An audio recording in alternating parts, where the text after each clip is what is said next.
ഭരണപക്ഷത്തെ തിരുത്തുകയാണ് പ്രതിപക്ഷത്തിന്റെ പ്രധാന ദൗത്യം. സമീപകാലത്ത് ഏറ്റവും കുറഞ്ഞ അംഗസംഖ്യയുമായിട്ടാണ് LDF ഇപ്പോൾ എത്തുന്നത്. ശ്രീ പിണറായി വിജയന് കരുത്തനായ ഒരു പ്രതിപക്ഷ നേതാവായി മാറാൻ കഴിയുമോ? അയ്യോ, ഓർമ്മിപ്പിക്കല്ലേ പൊന്നെ. തീർച്ചയായും അതിൽ എന്താണ് സംശയിക്കേണ്ടത്? പിണറായി വിജയൻ CPM-നെയും ഇടതുപക്ഷ ജനാധിപത്യ മുന്നണിയും വളരെ കാലമായി വർഷങ്ങളായി നയിച്ച നേതാവാണ്.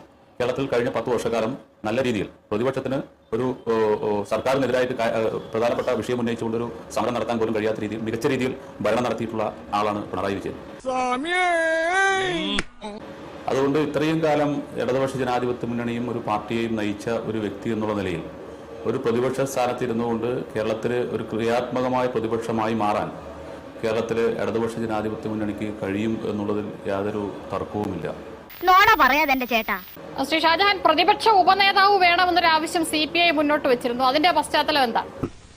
ഒരു കാര്യം മറ്റടുത്ത ചോദ്യം ചോദിക്കില്ല. ശ്രീ ഷാജഹാൻ, ഇപ്പോൾ ഈ തെരഞ്ഞെടുപ്പ് പരാജയത്തിന് കാരണമായി പറഞ്ഞു കേൾക്കുന്നത് പാർട്ടി കമ്മിറ്റികൾ പോലുമുള്ള വിലയിരുത്തൽ പിണറായി വിജയനെതിരായ ജനരോഷമാണ് എന്നുള്ളത്, അദ്ദേഹത്തിന്റെ നിലപാടുകളോട് അദ്ദേഹത്തിന്റെ ശൈലിയോടുമൊക്കെ. അപ്പോൾ അങ്ങനെ ഒരാൾ പ്രതിപക്ഷ നേതാവായി നിൽക്കുമ്പോൾ ഭരണപക്ഷത്തിന് കുറച്ചുകൂടി എളുപ്പമായില്ലേ?